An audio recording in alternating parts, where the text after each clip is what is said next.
बहुत बहुत स्वागत है दोस्तों आप सभी का विकास स्टडी पॉइंट में। तो इस वीडियो में हम क्या करने वाले हैं, सबसे पहले हम करेंगे संदर्भ सहित व्याख्या, जो कि आता है 6 नंबर में, 7 नंबर में। बहुत से बच्चों का कंफ्यूजन है, हमारे ट्यूशंस में भी बहुत सारे बच्चों की डिमांड थी, भैया ये वाला चीज समझा दीजिए कि सप्रसंग व्याख्या कैसे करते हैं, और यहीं पे कंफ्यूजन क्रिएट होती है और जिसकी वजह से बच्चे अच्छे नंबर ला नहीं पाते हैं। तो इस वीडियो में हम करने वाले हैं दो प्रकार के सप्रसंग व्याख्या, जिसमें हम एक काव्यांश की करेंगे, इट मींस एक पोयम की करेंगे, और दूसरा हम करेंगे गद्यांश, इट मींस कहानी का करेंगे। दोनों को ही समझेंगे कि आखिर आपको किस तरीके से चीजों को अटेम्प्ट करना है ताकि पूरे में पूरे नंबर मिल पाए। ठीक है, तो चलिए ज्यादा समय ना लेते हुए करते हैं चीजों की शुरुआत, ताकि आपको अच्छे से चीजें समझ में आए। ठीक है, बाकी इसके अलावा किसी और चीज पे अगर आपको वीडियो चाहिए तो कमेंट सेक्शन खुला है, उस पर कमेंट कीजिए। और पेपर तो आपको पता ही है पास में ही है, तो जितनी जल्दी हो सकता है उतनी जल्दी मैं आपको वीडियो बना के उस पर दे दूंगा। ठीक है, तो चलिए देखिए सबसे पहले क्या लिखा है, निम्नलिखित में से किसी एक काव्यांश का सप्रसंग व्याख्या कीजिए। आपके पेपर में दो प्रकार के काव्यांश दिए रहेंगे, है ना, उसी में से आपको एक का व्याख्या करना है। ठीक है, तो एक एग्जाम्पल के थ्रू मैं आपको एक समझाना चाहता हूं कि यहाँ पे देखिए एक कविता है। ठीक है, एक कविता इट मींस काव्यांश है। ठीक है, आप देख सकते हैं, और यहाँ पे लिखा है सप्रसंग व्याख्या कीजिए। अब इसमें लिखते क्या है, देखिए जब भी सप्रसंग व्याख्या की बात करते हैं तो इसमें 4 प्रकार की चीजें लिखते हैं। कितनी प्रकार की चीजें लिखते हैं? 4 प्रकार की। कौन कौन सी चीजें लिखते हैं? सबसे पहली चीज लिखते हैं जिसको हम कहते हैं संदर्भ। क्या बोलते हैं? संदर्भ बोलते हैं। ठीक है, सबसे पहली चीज को हम क्या बोलते हैं? संदर्भ बोलते हैं। दूसरे नंबर पे जो आता है उसको हम कहते हैं प्रसंग। क्या बोलते हैं? प्रसंग बोलते हैं। और तीसरे नंबर पे जो आता है उसको हम कहते हैं व्याख्या, और व्याख्या के बाद जो आता है उसे हम कहते हैं विशेष। क्या बोलोगे? विशेष, या फिर आप इसको बोल सकते हैं काव्यांश, सौंदर्य भी बोल सकते हैं। ठीक है, ये 4 प्रकार की चीजों को करना होता है। अच्छा, इसमें क्या क्या करना होता है? सबसे पहले जो संदर्भ आता है उसमें क्या लिखा जाता है?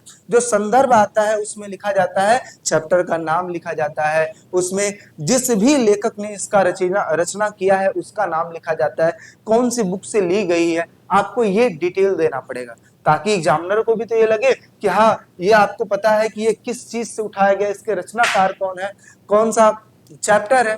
तो ये चीज के बारे में आपको संदर्भ में बताना होता है। ठीक है, प्रसंग में बात करते हैं तो प्रसंग का मतलब क्या होता है, एक तरीके से समझिए कि जैसे एक होता है ना इंट्रो देना, कि आखिर ये जो काव्यांश है ये किस चीज के बारे में बताया गया है ना, उसी के बारे में आपको एक इंट्रो देना है, उसी को हम कहते हैं प्रसंग। क्या बोलते हैं? प्रसंग। इट मीन्स किस चीज के बारे में ये जो पोयम है, ये जो कहानी है, ये दिया गया है, उसी के बारे में लिखना है, एक तरीके से इंट्रो। व्याख्या में बात करते हैं तो एक एक लाइन पढ़ते जाना है और उसका व्याख्या करते जाना है। कैसे व्याख्या करना है? अपनी लैंग्वेज में इसकी व्याख्या करनी है। ठीक है, इसके साथ साथ आता है विशेष। विशेष का मतलब क्या हुआ? इस पैसेज को पढ़ते वक्त, इस पोयम को पढ़ते वक्त आपको कौन सी ऐसी चीजें लगी जो आपको विशेष लगी कि हाँ इसमें ये चीज बहुत ही अच्छी लगी है, या फिर कवि ने इस चीज का यूज किया है ना, तो उसके बारे में आपको लिखना है। ठीक है, तो इस सभी चीज का मैं एक तरीका बताने जा रहा हूं कि कैसे कैसे आप करेंगे और किस तरीके से लिखेंगे। संदर्भ क्या होता है जी? पाठ का नाम लिखना होता है, इसमें जिस लेखक ने इसकी रचना की है उसका नाम लिखना होता है। प्रसंग में क्या लिखना है? एक तरीके से इंट्रो लिखना है। व्याख्या में क्या करनी है? एक एक लाइन पढ़ते जानी है, एक एक लाइन पढ़ते जानी है, उसका आंसर लिखते जाना है कि हाँ पहले लाइन में कवि ने ये बोला है, दूसरे लाइन में कवि ने ये बोला है, इस तरीके से व्याख्या करना है। और विशेष में क्या लिखना है? जो भी आपको विशेष लगता है कि हाँ कवि ने इस चीज के बारे में इसमें बहुत ही अच्छे तरीके से वर्णन किया है, उसके बारे में लिख देना है। अगर आप ऐसा कर लेते हो तो आपको पूरे में पूरे नंबर मिलेंगे। ठीक है, मैं आपको बताना चाहता हूं, हिंदी में मेरे 96 मार्क्स आए थे 12th क्लास में, और उसमें अगर देखा जाए तो मैंने जितनी भी चीजें मैं आपको बता रहा हूं वो सारी चीजें मैंने यूज की हुई है, तभी इतने नंबर आए, है ना। तो चलिए करते हैं भाई चीजों की शुरुआत। ये आपकी ही डिमांड पे मैं चीजें ला रहा हूं। हालांकि पहले मैं सोचता था कि हिंदी की वीडियो कौन ही लाए, या फिर ये समझो कि बच्चे पता नहीं बच्चों को कोई दिक्कत होती भी है कि नहीं, लेकिन बाद में पता लगा नहीं नहीं नहीं, बच्चों को तो बहुत दिक्कतें होती हैं, तो उस चीज के बारे में। ठीक है, चलिए सबसे पहले देखिए ये प्रसंग है। अच्छा, जो सेम चीजें मैंने आपको बता रखी है ना, ये आपका काव्यांश में भी होगा, इट मींस कविता में भी होगा, और जो कहानी है उसमें भी सेम फॉर्मेट रहेगा, कोई चेंजेस नहीं है। वही चीजें उसमें भी लिखनी है, वही चीजें उसमें भी लिखनी है। ठीक है, देखिए सबसे पहले ये चीज आ जाएगा, आपको क्या लिखना है? अवतरण लिखना है। कहोगे भैया अवतरण क्या होता है?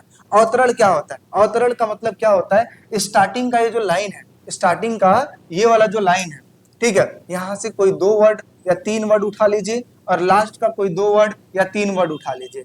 उसी को उठाने के बाद क्या करना है, यहाँ लिख दीजिए डैश डैश डैश करके यहाँ पे लिख दीजिए।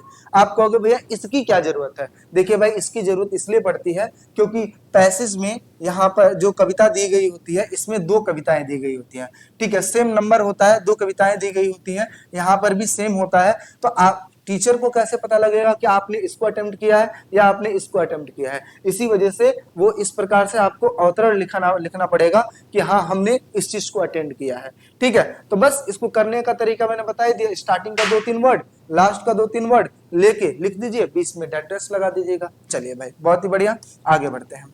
देखिए आगे क्या लिखा है, सबसे पहले संदर्भ लिखना है। संदर्भ क्या कहता है जी?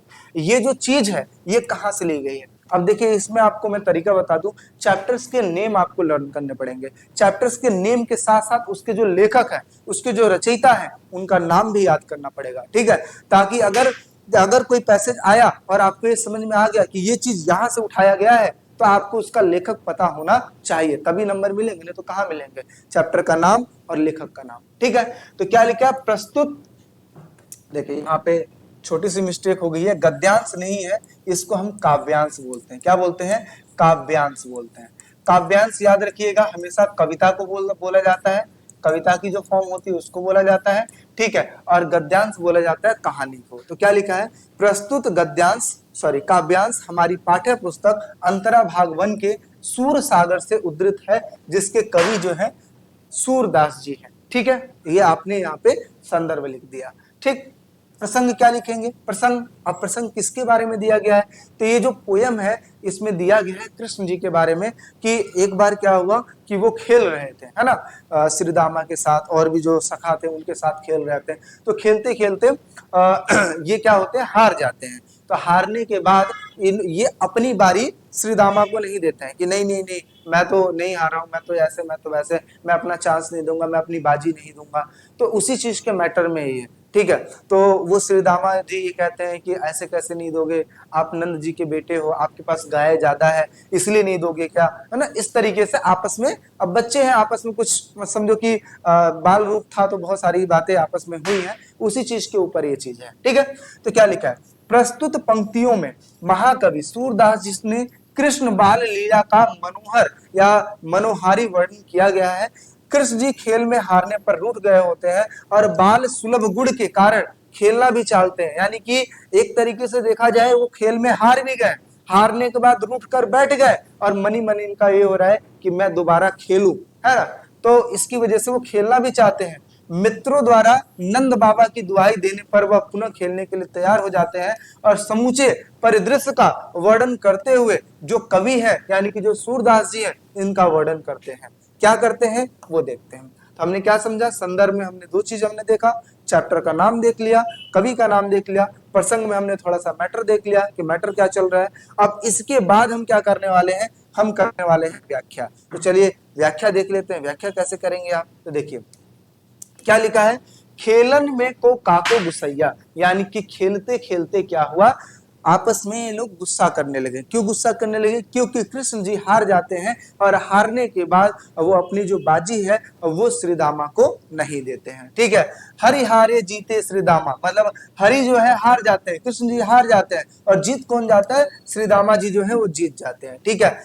बरबस ही कत करत रिसया, यानी कि हारने के बावजूद भी कृष्ण भगवान गुस्से में बैठ जाते हैं। कृष्ण जी बिल्कुल गुस्से में बैठ जाते हैं, कहते हैं कि मैं अपनी बाजी आपको नहीं दूंगा, है ना, जबरदस्ती वाली बात है, ठीक है। आगे यहाँ पे लिखा है जाति पाति हम ते बड़ नाही, यानी कि अब श्रीदामा जी कहते हैं और बाकी जो सखा होते हैं वो कहते हैं कि देखो यही चीज मुझे अच्छा नहीं लगता, है ना, आप हार भी गए हो और हारने के बाद आप चांस भी नहीं दे रहे हो और मुंह फुला के खुद ही जाके बैठ गए हो, ऐसा थोड़ी ना होता है, ऐसा अच्छा थोड़ी ना लगता है, ठीक है।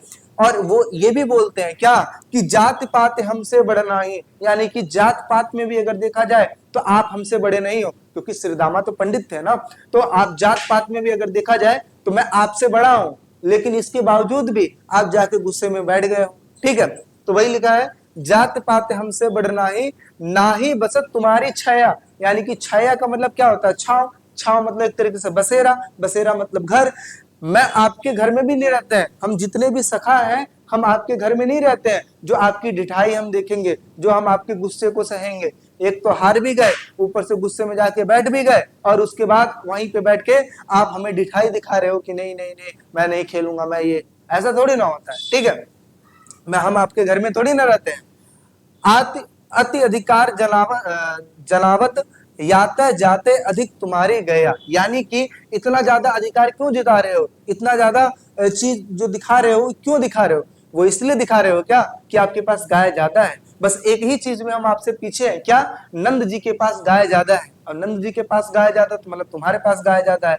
तो अब सिर्फ एक ही चीज में आप हमसे ज्यादा हो, वो भी गाय। क्या आप उसका दौर दिखा रहे हो? क्या आप उसके बारे में बता रहे हो? है आगे, रूठे ही कर तासे को खेले। ठीक है, यानी कि रूठे ही कर तासे को खेले, रहे बैठ जहता गया। यानी कि सारे लोग रूठ कर, ठीक है, उन्होंने कहा कि सारे लोग रूठ कर क्या हुआ, इधर उधर जाकर बैठ गए। ठीक है, कि हमें खेलना ही नहीं है, रहो आप ऐसी। ठीक है, आप हमेशा ऐसे करते हो, जब देखो तब ऐसी ऐसी चीजें करते हो। सूरदास प्रभु खेलियो चाहत, दाव दियो करी नंद दुहैया। यानी कि अगर कहा जाए तो यहाँ पर सूरदास जी ये कहते हैं कि कृष्ण भगवान जी खेलना चाहते तो है, लेकिन लेकिन लेकिन वो मनी मन कहते नहीं कि मन ही मन वो खेलना तो चाहते हैं, लेकिन अब खेले कैसे? सब गुस्से में होकर बैठ गए हैं, या तो मुझे मनाना पड़ेगा, है ना? इस तरीके की सिचुएशन चल रही है। और फिर लास्ट में क्या होता है, नंद जी की दुहाई देकर कि हाँ भाई चलो ठीक है, आपको नंद जी के कसम है, आप चलो खेलो। और लास्ट में वो चले जाते हैं खेलने के लिए। तो इसी चीज के ऊपर है, तो बस वही व्याख्या की गई है कि श्री कृष्ण और श्रीदामा खेल रहे हैं, जिसमें कृष्ण जी हार जाते हैं, और हारने पर भी श्रीदामा जी दाव देने को, ठीक है, श्रीदामा की दाव देने के लिए वो तैयार नहीं होते हैं। श्रीदामा जी बहुत ज्यादा क्रोधित हो जाते हैं, और श्रीदामा तथा अन्य मित्र कृष्ण जी को कहते हैं कि तुम हम पर इतना क्रोध क्यों दिखा रहे हो? खेल में कोई छोटा बड़ा नहीं होता है, सभी बराबर के होते हैं। श्रीदामा कृष्ण से कहते हैं कि न तो जाति में तुम हमसे बड़े हो, और न ही तुम्हारी शरण में हम रहते हैं, ना तो हम तुम्हारे घर में रहते हैं, ना तुम्हारी जाति हमसे बड़ी है, जो तुम इतनी ज्यादा अकड़ दिखा रहे हो हमको। हाँ, तुम्हारे पास हमसे कुछ ज्यादा गाय है, कुछ अधिक गाय तुम्हारे पास है, जिससे तुम इतना अधिक जता रहे हो। खेल में रूठने वाले के साथ कोई खेलना पसंद नहीं करता है, ठीक है। ऐसा कह करके सभी लोग क्या हुए, इधर उधर जाके बैठ गए।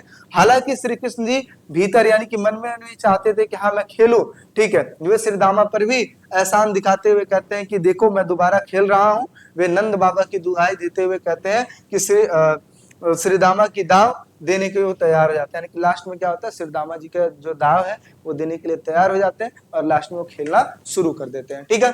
तो ये आपने 3 चीज कर लिया, ठीक है, संदर्भ कर लिया, प्रसंग कर लिया, व्याख्या कर लिया। अब आती है विशेष की बात। अब यहाँ पे साहित्यिक सौंदर्य की बात करते हैं, तो जैसे लिखा है, अब ये तो ब्रजवासी है, जब कृष्ण जी की बातें हैं तो हमेशा याद रखना कि ब्रज की बातें होती है, तो भाषा कौन सी होगी भाई? ब्रज की। रस कौन सा है? वात्सल्य रस। वात्सल्य रस का मतलब क्या हुआ कि जिस प्रकार से यहाँ पर आपस में कम्युनिकेशन हो रहा है, उसमें एक अलग ही भाव पैदा हो रहा है। जैसे जैसे एक होता नहीं है कि एक माँ अपने बेटे को मना रही है, रिझा रही है, मना रही है कि मान जा मान जा मान जा। इसी प्रकार से श्रीदामा और जो अन्य सखा है वो कृष्ण जी को ऐसा कह रहे हैं कि मान जाओ, है ना। इस प्रकार से चीजें कर रहे हैं, ठीक है, और कर भी रहे हैं, गुस्सा भी कर रहे हैं, सब कर रहे हैं। छंद की बात करते तो पद वाली जो चीजें हैं वहां पे है। गुण की बात करते हैं तो माहुधर्य है, यानी कि बहुत ही मधुर मनोहर वाली चीजें दिखाई गई है।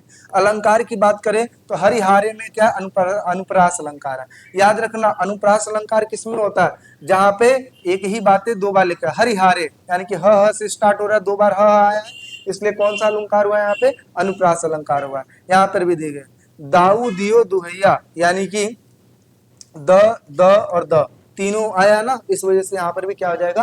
अनुप्रास अलंकार हो जाएगा, ठीक है। अच्छा, आप कहते हो भैया ये नहीं पता है, तो आप क्या लिखोगे? बस कुछ नहीं करना, बस यहाँ पे लिखो भाषा। भाषा सरल और स्पष्ट है, ठीक है। उसके बाद 2-4 बातें जो आपको अच्छे से है कि हाँ इसमें कवि ने इस चीज के बारे में जिक्र किया, बस वही 1-2 बातें और लिख दो, सही हो जाएगा, ठीक है।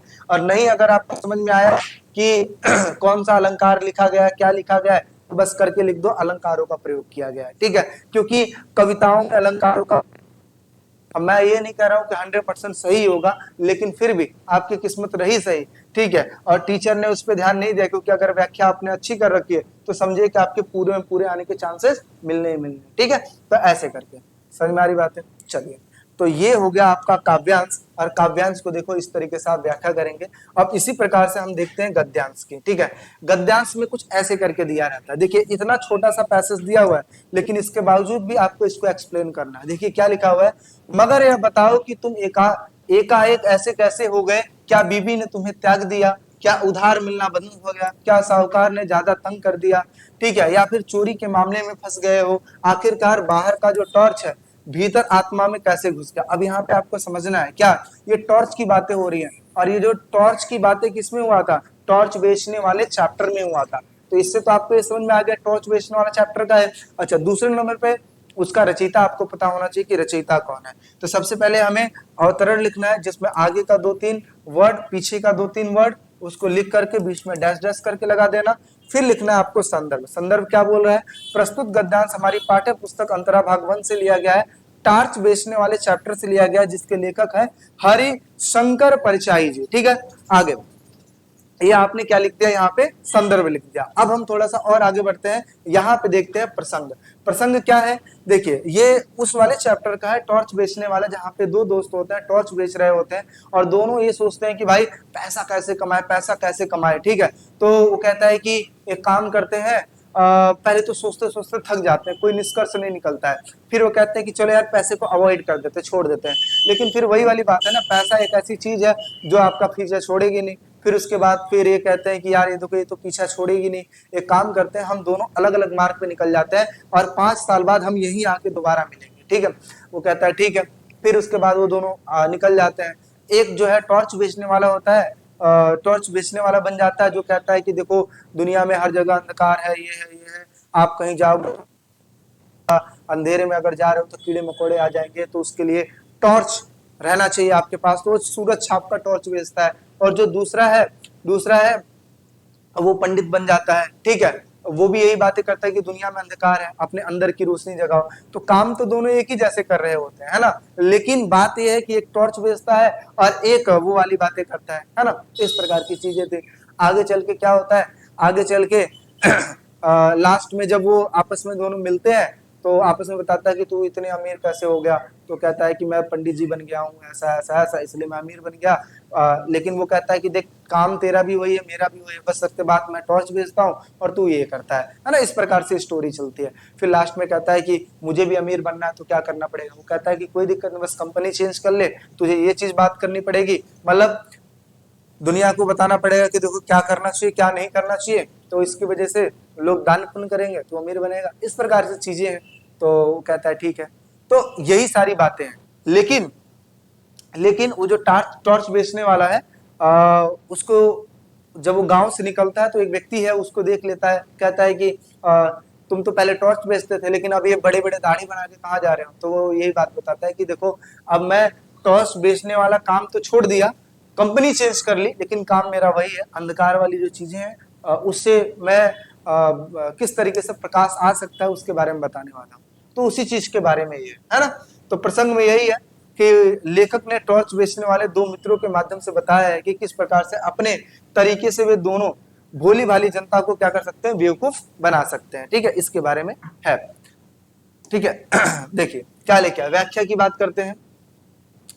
तो जब लेखक उस व्यक्ति को नए रूप में देखता है तो उसके रूप में परिवर्तन पर आशंका जताते हुए प्रश्न करता है कि लेखक उससे दाढ़ी रखने तथा लंबा कुर्ता पहनने का कारण जानना चाहता है। उसे लगता है कि कहीं उसे उसकी बीवी, देखिए कहते हैं कि अगर कोई व्यक्ति ऐसा मिल जाए जो बिल्कुल साधु संत का रूप धारण कर रखा है, बड़ी बड़े दाढ़ी हो रखा है, तो छूटते ही लोग कहते हैं कि क्या हो गया, ऐसे साधु संत कैसे हो गए, कहीं अपना भेष तो नहीं बदल रहे हो, कहीं कोई पकड़ तो नहीं रहा है, कहीं आपको बीवी ने तो धोखा नहीं दे दिया। कहते हैं कि संसार में कभी जब तक आपको ठोकर नहीं लगी तब तक आप ऐसा रूप धारण नहीं करोगे। ये उस चीज के बारे में लेखक बता रहे हैं, ठीक है। तो वो जो लेखक है ऐसे ऐसे क्वेश्चन उस लड़के से करता है जो कि टॉर्च बेचने वाला होता है, ठीक है। कि कहीं ऐसा तो नहीं है कि उधारी मिलना बंद हो गया तो इसलिए अपने अपना वेशभूषा त्याग कर दिया, उसे साहूकार कर चुकाने के लिए तंग कर रहा हो, या फिर किसी चोरी के मामले में फंस गया हो, ये सभी कारण व्यक्ति को साधु सन्यासी का रूप धारण करने के लिए मजबूर कर देती है। ठीक है, यह टॉर्च बेचकर लोगों के जीवन में प्रकाश भरने का दावा करता है। ठीक है, यानी कि वो जो व्यक्ति होता है वो ये कहता है कि नहीं, मैं जितनी भी चीजें आप बता रहे हो उसमें से कोई भी चीज मेरे साथ नहीं हुआ है, ना मुझे बीवी छोड़ी है, ना किसी ने धोखा दिया है, ना मैंने किसी से कर्ज लिया हुआ है, ना कोई चीज। ठीक है, मैं ये जो चीजें कर रहा हूँ अपने हिसाब से कर रहा हूँ, मैं अब जीवन में प्रकाश भरने का दावा कर रहा हूँ, यानी कि मैं लोगों के जीवन में प्रकाश भरूंगा। अब वह यह जानना चाहता है कि आखिरकार टॉर्च भीतर उसकी आत्मा में कैसे घुस गया, क्योंकि कहते नहीं कि ये ऐसी ऐसी बातें क्यों करने, क्योंकि पंडित या कहा जाए जो साधु संत हो जाते हैं वो बाहर की दुनिया की बातें नहीं करते हैं, अंतर ध्यान वाली बातें करते हैं, है ना, क्योंकि वह अब आत्मा के प्रकाश की बातें करने लगा है। ठीक है, और आगे चल के एक व्यंग्यात्मक ये चीज कहता है कि बाहरी आदमी दुनिया के प्रवचनों से तंग आकर आंतरिक ज्ञान तथा प्रकाश की बातें करने लगता है। यानी कि उसकी ये बातें सुनकर जो कवि है वह आश्चर्यचकित हो जाता है कि भाई ऐसा क्या हो गया जिसकी वजह से ये चीजें हुई। तो बाद में उस सारी स्टोरी बताता है कि मेरा दोस्त है, ऐसा ऐसा हुआ है, इस वजह से ये सारी चीजें हुई है। ठीक है, अब वो कहता है कि बस अब मैं टॉर्च बेचने वाला काम नहीं करूंगा, लेकिन काम मेरा वही है, जैसे मेरा दोस्त अंधकार की चीजें बताकर बहुत सारा पैसा कमा रहा है, उसी प्रकार से मैं भी अब ऐसी चीजें करूंगा और मैं भी बहुत सारा पैसा कमाऊंगा, बस कंपनी चेंज कर लिया है, ऐसा कह रहा है वो। साहित्यिक संदर्भ की बात करते हैं तो यहाँ पे देशज भाषा का प्रयोग किया गया जिसमें खड़ी बोली है, आप इसकी जगह पे ले सकते हो भाषा सरल और स्पष्ट है, ऐसे करके। व्यंग्यात्मक शब्दों का बोलता है, यानी कि इसका मतलब क्या हुआ, जो लेखक उससे बातें कर रहा है कि भाई क्या हो गया, ऐसी चीजें वेशभूषा, इसका मतलब क्या हुआ, टोन मार रहा है, व्यंग्यात्मक चीजें कर रहा है ताकि हंसी हो पाए, और कहाँ जा रहे हो इतने बड़े दाढ़ी बढ़ाकर, ऐसे करके, है ना। चलिए, प्रश्नात्मक शैली की बात करें तो इसमें प्रश्न पूछा जा रहा है, जैसा कि आप देखते ही हो, संवाद की बातें हो रही है, कम्युनिकेशन हुई है, और यहाँ पे रोचकता की बात है कि हाँ भाई ऐसा क्या हुआ जिसकी वजह से तुम अमीर हो गए, मैं ही नहीं हो पाया, इस प्रकार की चीजें हैं। ठीक है, तो ये सारी चीजें हुई जो आपको एक्सप्लेन करना है। तो टोटल अगर देखा जाए तो ये 4 चीजें लिखी जाती है, संदर्भ, प्रसंग, व्याख्या और विशेष। ठीक है, विशेष की जगह पे आप साहित्यिक संदर्भ लिख सकते हैं, और ये आपको बता ही दिया ताकि पता लग पाए कि कौन सा पैसेज आप डिफाइन करें। ठीक है, चलिए यही था। किसी प्रकार का कोई दिक्कत हो आप कमेंट सेक्शन में कमेंट कीजिए, साथ ही साथ और भी जो क्वेश्चंस है वो भी मैं आपको कराऊंगा। तो चलिए, आप अपने दोस्तों में इस चीज को शेयर कीजिएगा, चैनल पर नए हैं तो लाइक शेयर सब्सक्राइब जरूर कीजिएगा। चलिए मिलते हैं नेक्स्ट वीडियो में, अभी के लिए फिर टेक केयर, बाय बाय।